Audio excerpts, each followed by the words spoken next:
के यशस्वी राष्ट्रीय महामंत्री और नवनिर्वाचित राज्यसभा सांसद श्री संजय कुमार झा जी हैं। लोक जनशक्ति पार्टी के माननीय प्रदेश अध्यक्ष, पूर्व विधायक। तो ये जो आप प्रेस कॉन्फ्रेंस देख रहे थे, इसमें खास तौर पर यशस्वी प्रभारी और हमारे राष्ट्रीय महामंत्री माननीय विनोद तावरे जी हैं।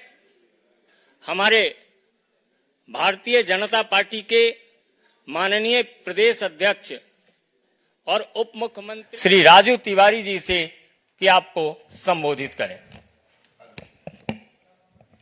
हेलो, सबसे पहले मैं आप सबका स्वागत करता हूं और देश के यशस्वी प्रधानमंत्री जी को धन्यवाद करता हूं, आदरणीय गृह मंत्री जी को धन्यवाद करता हूं और भारतीय जनता पार्टी के प्रदेश अध्यक्ष राष्ट्रीय अध्यक्ष नड्डा जी को भी धन्यवाद करता हूं और मंच पर विराजमान विनोद तावड़े जी हैं, हमारे डिप्टी सीएम प्रदेश अध्यक्ष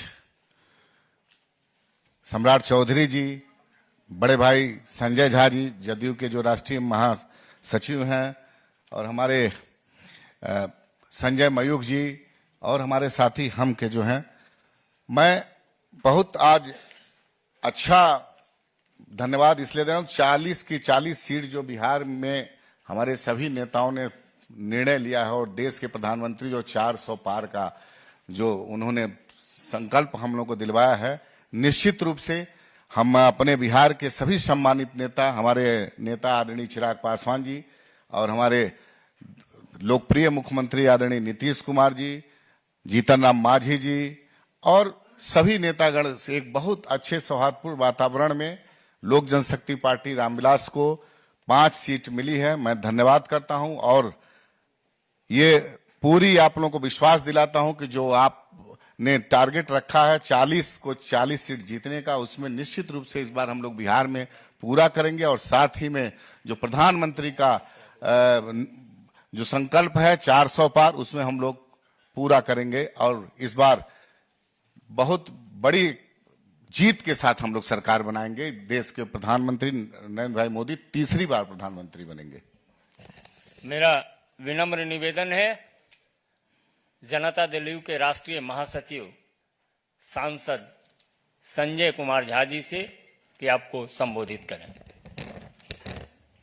मैं धन्यवाद देता हूं कि बीजेपी के जितनी लीडरशिप है, आदरणीय प्रधानमंत्री जी श्री नरेंद्र मोदी जी, बिहार में खास करके गृह मंत्री जी का विशेष रुचि रहता है। उनका व्यक्तिगत इन्वॉल्वमेंट रहा सारे चीज़ों में, जो अभी सारा सीट फाइनल हुआ है।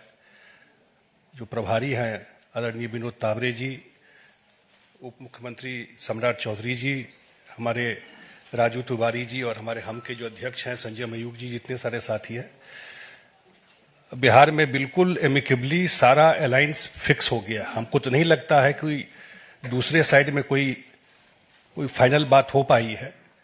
और जो हमारे नेता है नीतीश कुमार जी, पिछली बार भी 2019 में जो हम लोग लड़ रहे थे, उस बार भी मार्जिन आप देखिएगा तो कोई भी सीट ऐसा नहीं था, 1-2 को छोड़ करके, जहां 2 लाख से ऊपर का मार्जिन रहा लोकसभा में। और अभी जो परिस्थिति है उसमें तो मुझे बिल्कुल लगता है कि वन वे इलेक्शन है, जमीन पर कुछ दिखाई नहीं पड़ रहा है बिहार में। मैं बाहर का इतना असेसमेंट नहीं किया हूं कि बिहार में जो हम लोग घूमते रहे या जो काम हुआ है, लोगों की आकांक्षा बढ़ी है और कि ये डबल इंजन की सरकार रहेगी तो बिहार में जो डेवलपमेंट का, विकास का गाथा है और बड़ा काम होगा वहां पर। तो मुझे लगता है वो जो एस्पिरेशन है लोगों का, जो एस्पिरेशन बढ़ा है, निश्चित रूप से आने वाले चुनाव में बिहार जो 40 का 40 सीट है वो 2024 में एनडीए गठबंधन लेके आएगा। बहुत अब हम अपने लोकप्रिय उप मुख्यमंत्री और बिहार भाजपा के प्रदेश अध्यक्ष माननीय सम्राट चौधरी जी से आग्रह करेंगे कि आपको संबोधित करें। जी नमस्कार मित्रों, आज इस प्रेस कॉन्फ्रेंस में उपस्थित हम लोगों के भारतीय जनता पार्टी के प्रभारी आदरणीय विनोद तावड़े जी, जनता दल यू के नेता और राज्यसभा के सांसद आदरणीय संजय झा जी,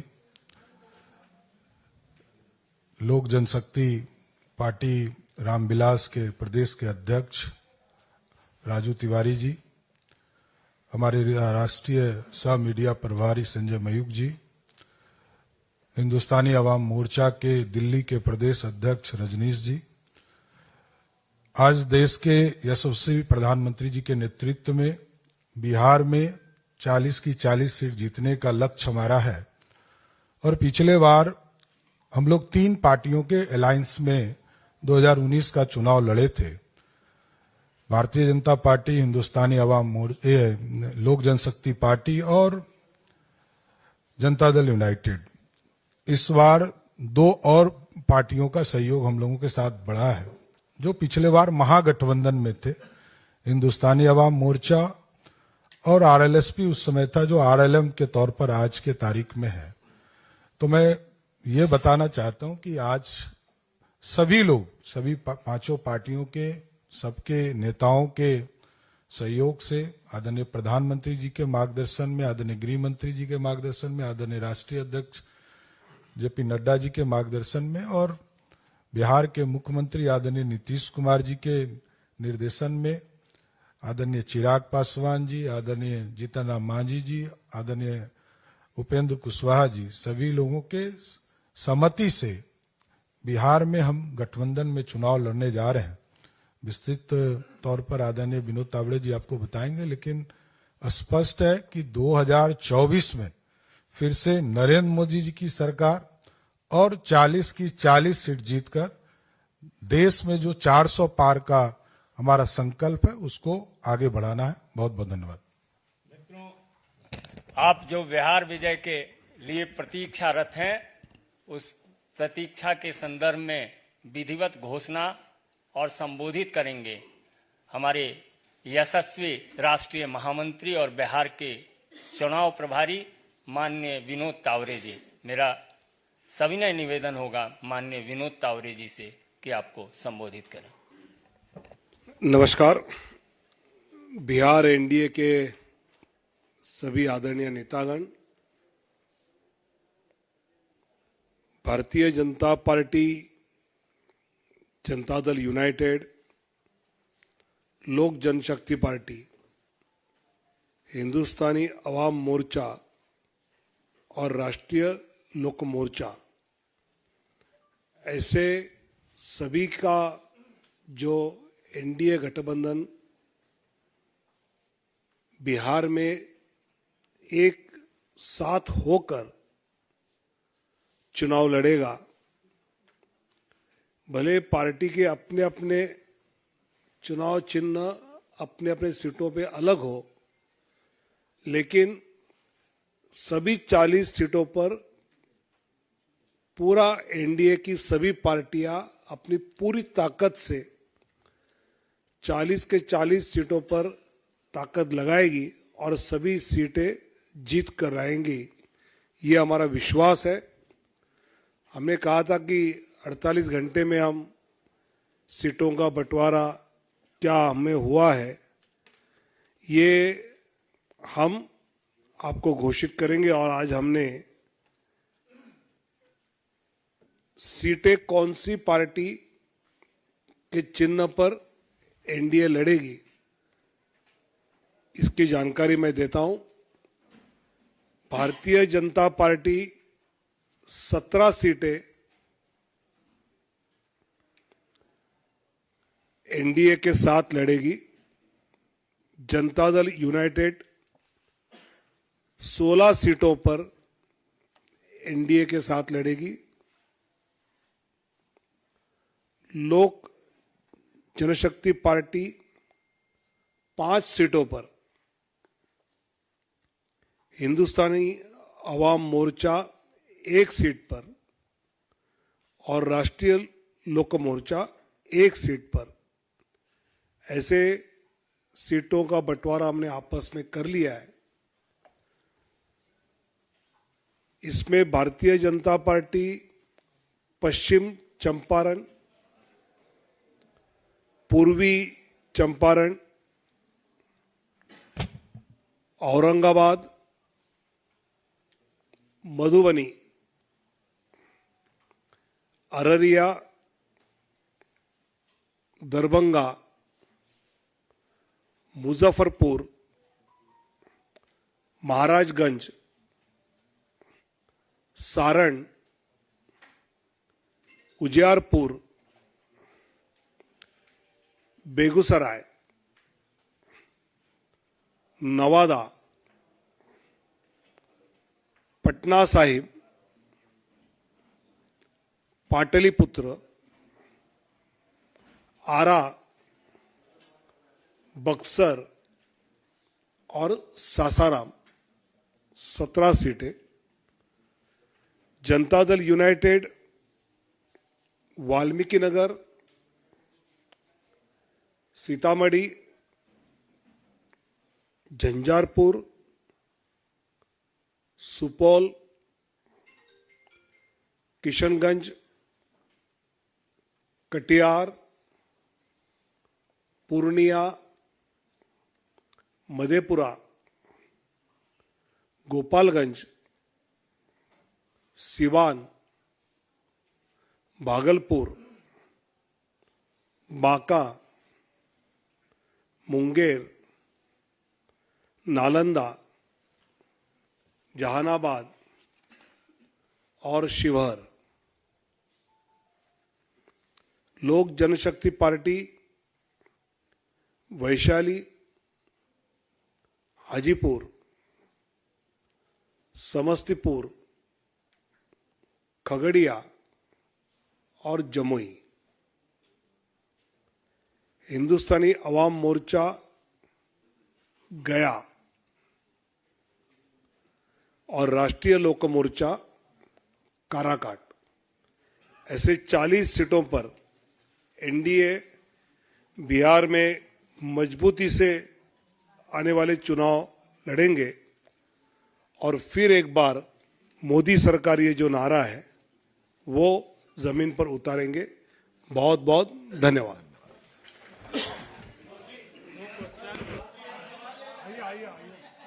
तो एनडीए में सीट शेयरिंग का फॉर्मूला बिहार के लिए तय हो चुका है और ये फॉर्मूला है भारतीय जनता पार्टी 17 सीट पर चुनाव लड़ेगी, जेडीयू 16 सीट पर चुनाव लड़ेगी, 5 सीटें एलजेपी को दी गई हैं, हमको 1 सीट दी गई है और उपेंद्र कुशवाहा की पार्टी को भी 1 सीट दी गई है। इसके साथ ही साथ वो सीटें भी तय कर ली गई हैं जो बीजेपी जिन पर कैंडिडेट उतारेगी, जिन पर जेडीयू कैंडिडेट उतारेगी।